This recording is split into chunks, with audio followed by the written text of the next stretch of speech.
All right, this is American History 2, Lecture 5, the Articles of Confederation. This is going to be the first PowerPoint presentation for Chapter 5. State governments. So during the Revolution and following independence, individual states started to write their own constitutions, and some states also did have their own constitutions before the Revolutionary War. Now, what these state constitutions depicted of or were made of was a weak executive branch, meaning they had a weak, not necessarily leader, because the executive branch, if we remember, is the president and vice president, but the weak executive, meaning whoever was in power, they didn't have a whole lot of power. There was separation of power.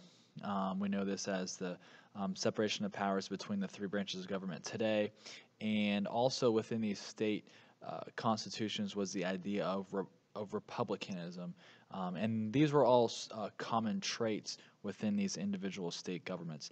A republic, the definition of a republic, is a state where power is held by the citizens and they are entitled to vote and is exercised by representatives that they select.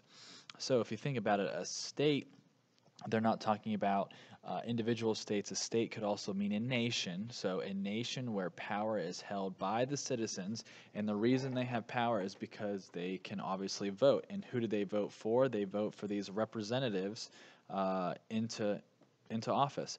And this is what these state governments have as far as these constitutions. And a constitution, if we go back, I say constitution with a little c, because when we think about the Constitution, we think about of the United States Constitution. A constitution is just a plan for government. So that's what these individual state governments had. They had a plan for government, and that was governing their own individual state. All right, so what else did these state governments guarantee? Well, they guaranteed certain rights. Those were freedom of religion, freedom of press, freedom of speech. They also had equality and voting rights for some people, obviously. Those some people would be white land-owning males, okay? Now, after the American Revolution, we had 13 states that functioned independently, and they were loosely held together by a document that was called the Articles of Confederation. So the Articles of Confederation was an agreement that serves as the basis of America's first government. So if a question were to be asked of you, what was the first plan of government, as John Green had alluded to and had talked about in Crash Course number 8, the first plan of government was called the Articles of Confederation, and it was ratified in 1781. All right, Articles of Confederation overview. It only had one branch of government. Okay, the Articles of Confederation did, and that branch was called, or the whole form of government was called unicameral, meaning one.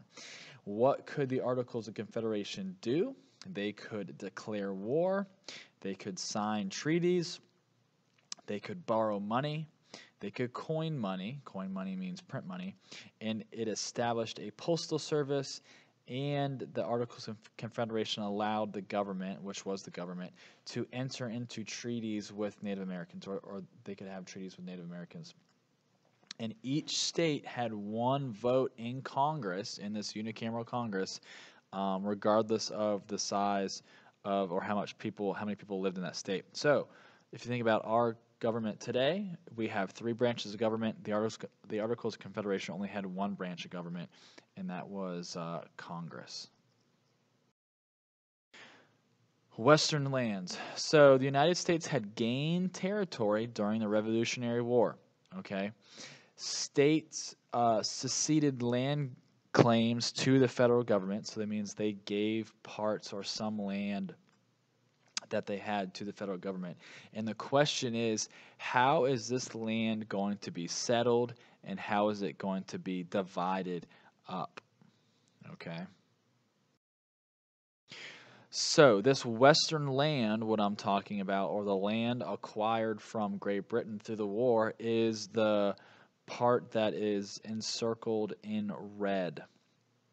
Okay, so I know the states, and these weren't states at the time yet, but we see Ohio, Indiana, Michigan, Illinois, Wisconsin, Kentucky, Tennessee, Alabama, Mississippi, and that's the area west of the Proclamation line, west of the Appalachian Mountains, that the government needs to figure out what to do with. All right, Western lands. So things that came about to deal with the Western lands. Well, the first one was the Land Ordinance of 1785. What did this law do? It established a plan to survey and divide up the land. That's pretty much all it did. It told people how they were going to survey. You know, the surveyors out there on the roadways, we see them with the tripods, surveying the road, maybe to widen the road or to put in drainage pipes, etc. But this law establishes a plan to survey and how to divide up the land. The Northwest Ordinance of 1787 was a piece of legislation that established rules for how to establish territories and how to create states.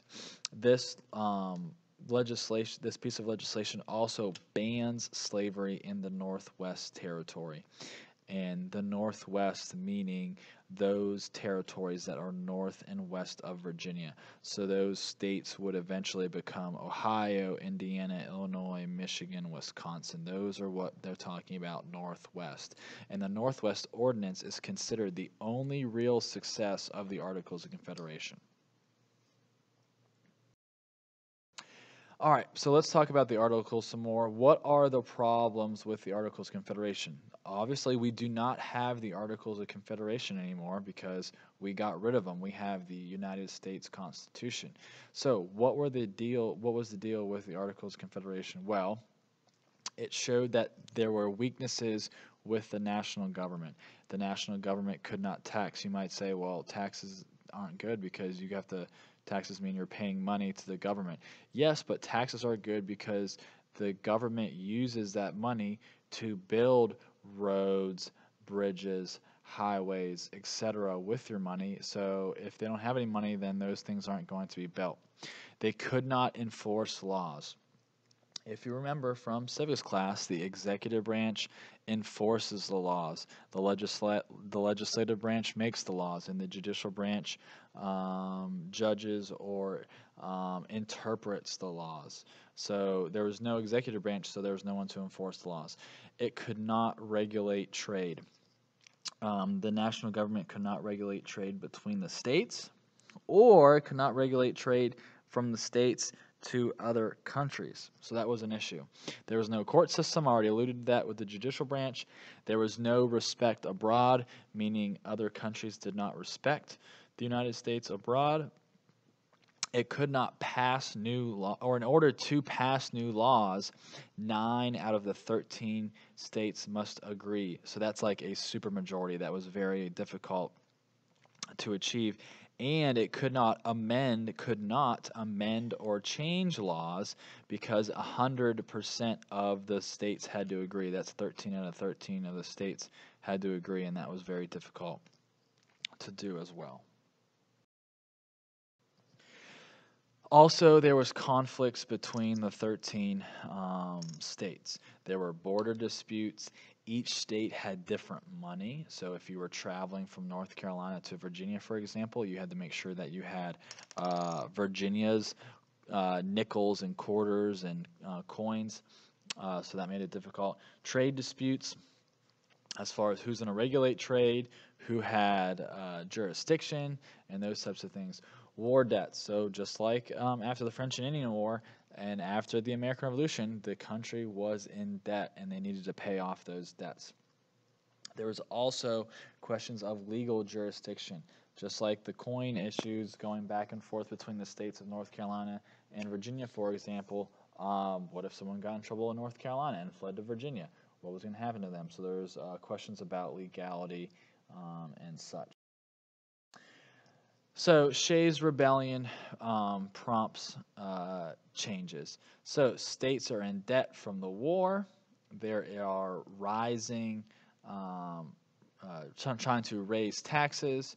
Okay, and what happens is individual states start to raise taxes on on the people of their state. War veterans are hit hardest because war veterans were obviously off fighting the war, and when they come back home, they weren't tending to their fields, or they weren't working on the farms, or they weren't working for their businesses, yet they were still being taxed, okay? So what happened in Massachusetts was a farmer by the name of Daniel Shay led a rebellion in Massachusetts. The bank of Massachusetts, or of his small town, says, if you don't pay these taxes, then we're going to seize your farm, and you won't be able to farm anymore. So Daniel Shay demanded tax relief because he says, hey, I was off fighting the war. Like, what do you expect? I'm just trying to get by here. He also demanded currency reform and debt forgiveness. Well, this rebellion, the farmers kind of hold up the bank and are extremely unhappy with the government trying to take their farmland. Last nearly 2 years, the government could not stop the rebellion, quote unquote, and it exposes the weaknesses of the United States government. And Daniel Shay's rebellion scares much of the ruling class, and it leads for individual states to call for reform or for change, and it calls for a stronger and they call for a stronger government. All right, so that's the end of the chapter.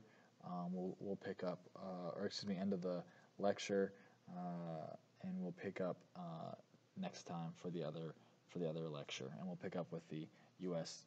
Constitution.